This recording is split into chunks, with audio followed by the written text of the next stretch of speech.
porque la concurrencia estaba confusa y la mayoría de ellos no sabían por qué se habían reunido. Mira, era una asamblea, era una congregación, era una reunión, hermanos, de mucha gente que estaban ahí para oír a Pablo.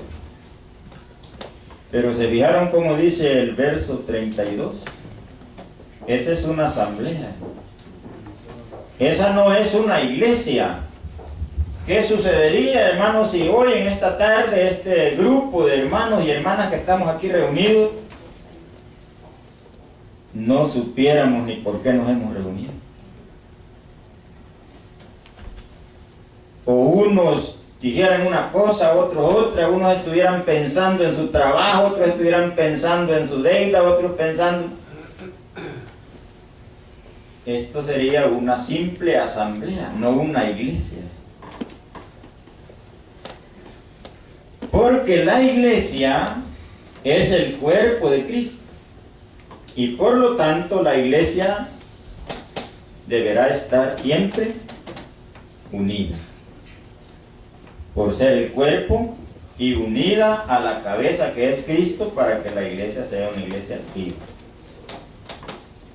Entonces, de esa manera, hermanos, cuando nosotros nos congregamos, recuerde que Mateo capítulo 18 y versículo 20, ¿se recuerdan cómo dice? Porque yo no me recuerdo. Pero dice Mateo capítulo 18 y versículo 20.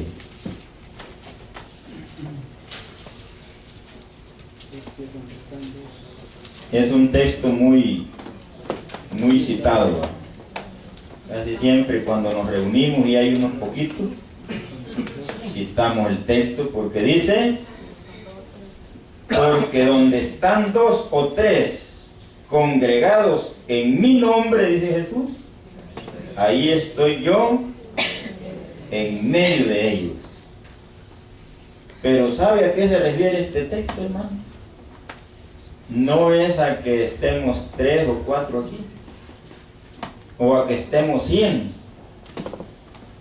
No se refiere a eso. A veces nos consolamos cuando hay pocos y decimos: no vinieron, pero donde están 2 o 3, ahí está Jesús. Pero realmente Él dice: a donde hay 2 o 3 convenidos o congregados en mi nombre. Quiere decir, hermanos, que Jesús va a estar en medio de su pueblo cuando estamos todos convenidos en el nombre de Jesús. ¿Qué tal si habemos 4 y aquí estamos juntos, pero unos estamos cantando y los otros estamos leyendo la Biblia, el otro está platicando con el hermano? Puede hacer que ahí estemos 4 o 5, pero no va a estar Jesús ahí. Porque el culto, hermanos, que venimos a rendirle al Señor es vago, se divaga en la mente. No, el Señor, tengamos seguridad que aquí está en esta congregación, cuando cada uno de nosotros, hermanos, perfectamente sabemos qué es lo que hemos venido a hacer hoy. Y para las vigilias se acostumbra un corito para despertar a los hermanos, que se le canta al que está a la par, ¿verdad? Y dice: yo no sé a lo que tú has venido, pero yo he venido a alabar a Dios. Con aquello el otro se despierta. Eso ya se hace en la madrugada. Entonces, cuando le oye que el otro le está diciendo, se está durmiendo, y le dice: yo no sé a lo que has venido, y ya se despierta. Entonces, qué bueno que cada uno de nosotros sepamos a lo que hemos venido. Y hemos venido a adorar a Dios. Amén. Dejamos, hermanos, todas aquellas preocupaciones de la vida, dejamos todo lo que nos podía estorbar, y ahora estamos dándole adoración a Dios. Y Él está aquí, el Señor Jesús, y Dios está recibiendo la alabanza, la adoración de cada uno. Y ahí hay bendición.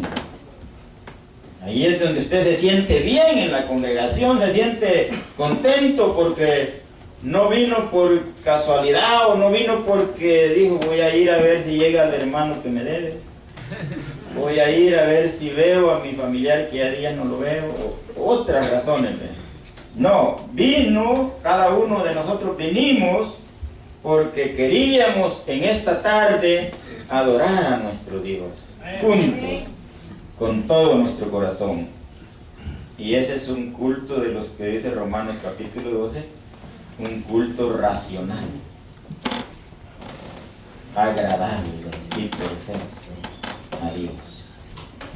Entonces, hermanos, por eso esta palabra iglesia pues significa también asamblea, pero una asamblea es muy diferente.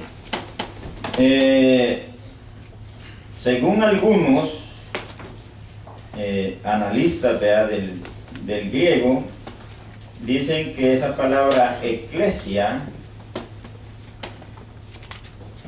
significa los llamados de afuera, los llamados de afuera, y tiene mucho significado, porque cada uno de los llamados a la iglesia, hermanos, somos llamados de afuera de la iglesia, o sea, del mundo, del vulgo, podemos decir, pero no le queremos llamar vulgar al mundo. Pero hemos sido llamados, hemos recibido un llamado, hermano, para entrar en la iglesia, porque la iglesia la fundó Jesucristo para que todos aquellos que estábamos afuera de la iglesia pudiéramos entrar ahí. Es algo comparativo con el arca de Noé. En el arca de Noé, para ese tiempo, recuerde que habían pasado 1556 años después de la creación, cuando Noé prepara el arca. Quiere decir que la humanidad se había multiplicado en la tierra. Eran miles y miles de personas que habitaban sobre la tierra. Pero Dios decide destruir aquella humanidad, no sin antes preparar un lugar para que el que no quisiera ser destruido pudiera entrar en ese lugar. Entonces esa es la comparación que tiene el arca de Noé con la iglesia. Los que entraron en el arca no perecieron, se salvaron. ¿Cuántos fueron? 8 personas. Más cientos de animales. 8 personas. ¿Cuántos se perdieron? No se sabe. Pero sí fueron millares y millares. ¿Por qué se perdieron? Porque no se les dio lugar a entrar en el arca. Simplemente, hermanos, no quisieron entrar en el arca. Voluntariamente no quisieron entrar por causa de incredulidad. No creyeron que era necesario entrar en esa arca. Y ahí están las consecuencias. Porque Dios, hermanos, es tan justo y firme que lo que Él ha dicho se debe cumplir al pie de la letra. Y Él había dicho, le vamos a dar 120 años a esta generación, y terminados los 120 años se cerrará la puerta. Y cerrada la puerta, hermanos, aunque alguien llegara a tocar, no se puede. Ya no se puede. Es por la justicia de Dios. De modo, hermanos, que la iglesia hoy es el lugar adecuado donde debemos entrar para estar salvos de la ira que vendrá. Pero debemos entrar, hermanos, si creemos que va a venir un día del juicio, que va a venir un día de destrucción. Si no creemos eso, no vamos a entrar, vamos a decir, ¿para qué? Porque no quiero tener compromiso. Pero si creemos, entonces vamos a entrar y seremos salvos de la ira que viene.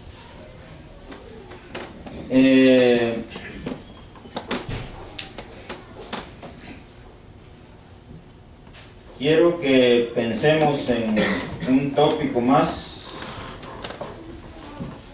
y que dice: ¿desde cuándo existe la iglesia?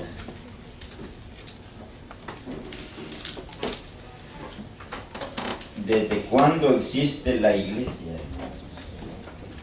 Hablamos de iglesia durmiente, iglesia progresante, iglesia invisible. Todos sabemos que en la mente de Dios, en los planes de Dios, la iglesia existe desde la fundación del mundo. Eso es en los planes de Dios. Quiero que leamos un versículo. Efesios capítulo 1 y el versículo es el 4. Para que veamos nosotros desde cuándo existe la iglesia en los planes de Dios, no la iglesia visible. Efesios 1:4. Según nos escogió en Él, o sea, en Cristo, antes de la fundación del mundo, para que fuésemos como santos y sin mancha delante de Él y en amor. Desde entonces existe la iglesia. O sea, nosotros hoy podemos entender eso, que fuimos elegidos, escogidos desde antes de la fundación del mundo para que viviéramos en santidad, apartados del mal. Primera de Pedro, capítulo 1 también, y versículo 20.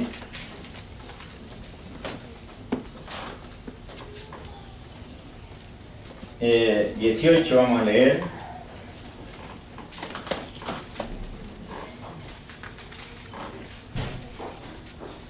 Capítulo 1 de Primera de Pedro, versículo 18 al 20, dice: sabiendo que fuisteis rescatados de vuestra vana manera de vivir, la cual recibisteis por tradición de vuestros padres, no con cosas corruptibles como oro o plata, sino con la sangre preciosa de Cristo, como de un cordero sin mancha y sin contaminación. Verso 20. Ya predestinado desde antes de la fundación del mundo, pero manifestado en los postreros tiempos por amor a vosotros, o sea, a todos. ¿Cómo son los planes de Dios, hermanos? Tenía en su mente preparar a la iglesia, preparar una iglesia y fundar una iglesia en la tierra, en donde los seres humanos pudieran entrar